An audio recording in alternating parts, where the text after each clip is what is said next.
What's up, guys? This is Boondocks, and today I want to give my first impressions on the newest Warframe, Titania.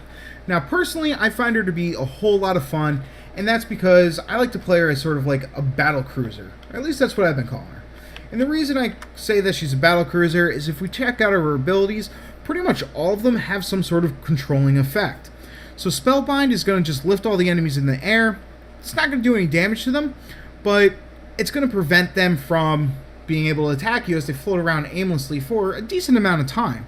As you can see, the power range is pretty big, though the radius is relatively small, so it kind of shoots out in a cone in front of you, and you're going to have to kind of pay attention to where the enemies are placed. Additionally, it does have an added effect of preventing status effects on you and your teammates, and that's kind of an interesting benefit that most other frames don't have. Then we have Tribute. This one's really cool. You kind of like pull the soul out of your enemy, which is both going to debuff the enemy, causing them to do less damage. You're going to cause a little burst of initial damage while knocking them down, and that soul, if you run through it, you're going to get a buff. The buff is going to change depending on what enemy you use it on, but right now I'm not sure what all the buffs do, so sorry about that. Someone's going to make a list at some point, and you can find it online, and then I'll move over to the wiki. Finally, you have Lantern, and this one's a really interesting ability. It's going to cause an enemy to sort of float around with like the big swarm of your razor flies, which are like butterfly-looking things, and other enemies are going to be kind of attracted to it, and then after X amount of time, it's going to explode. I have tried to use a build where I had minimum duration and then a lot of power strength, but unfortunately Titania's just not like tanky enough to survive all that well outside of Razor Wing.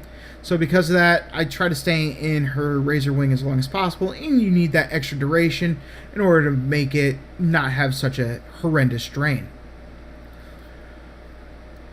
Finally, Razor Wing is the main thing that makes Titania so unique outside of her ridiculous control and supporting abilities. So Razor Wing is really interesting because you actually will transform into like a little mini Arcwing, and while in Arcwing mode you can actually fly around and just go wherever the hell you feel like. Not only that, but you have a melee weapon, and it works just like Arcwing combat where you'll dash to a nearby enemy to melee them.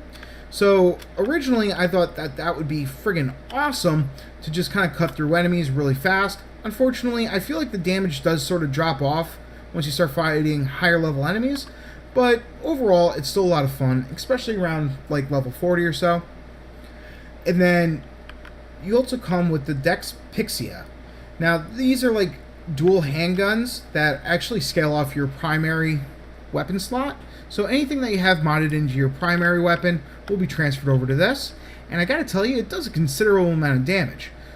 So the reason I call her a battle cruiser is if we just hop out of this, because you can't activate any panels or revive anybody while in that mode, but if I just spawn a bunch of level 120 enemies, we can just quickly see why I call her a battle cruiser.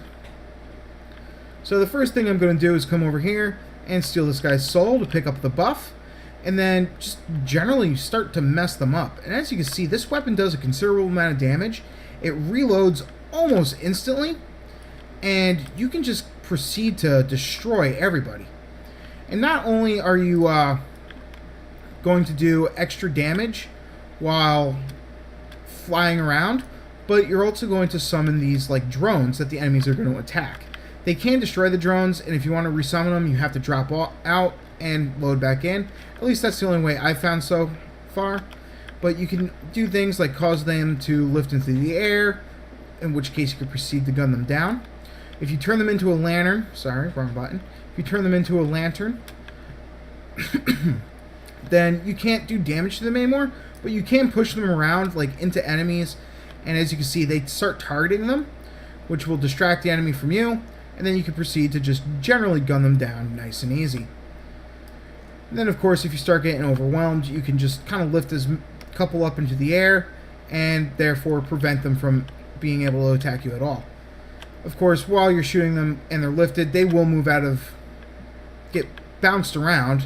Not so much move out of the way as get bounced around. And that can be kind of annoying when you're trying to get those extra kills and aim for headshots and that type of thing.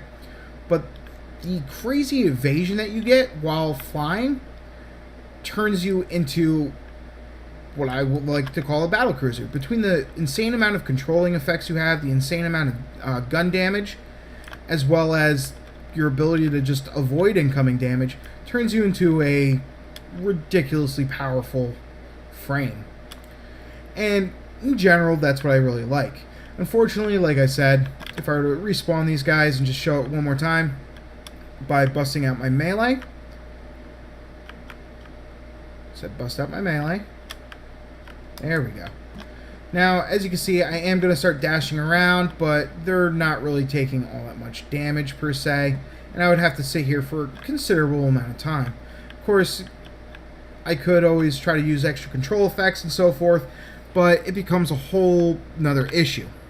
That being said, when you're going up against lower level enemies, so if I just set this to level 40 real fast, it becomes a whole different ball game, and it's a lot more fun to fly around in melee instead of gunning them down. Of course, while in this mode, I can still gun them down and pretty much like one-shot most enemies, but that's not always the most fun thing to do. Instead, I would actually recommend switching over to melee and doing these crazy dashes and flying all over the map and just generally having a good time. This is good up until about level 70-ish. After that, the melee combat definitely starts to drop off considerably, but the fact that it does follow the Arcwing version where you will dash towards an enemy and then pretty much insta-kill them, it makes it a whole lot of fun. And I honestly think Titania is one of the more interesting frames that they've come out with, even though she is pretty complicated in her usage. Once people start getting a little bit better grip of her, myself included, because I'm nowhere near mastery level, she's going to be a really fun frame that I can pretty much guarantee you'll see a whole lot of people playing. And that's purely because of her uniqueness. Learn to speak, please. Because of her uniqueness and her controlling abilities, as well as firepower, will turn her into a very, very interesting and go-to frame. So, anyways, guys, I definitely recommend picking her up. And until next time, like, comment, and subscribe, and peace.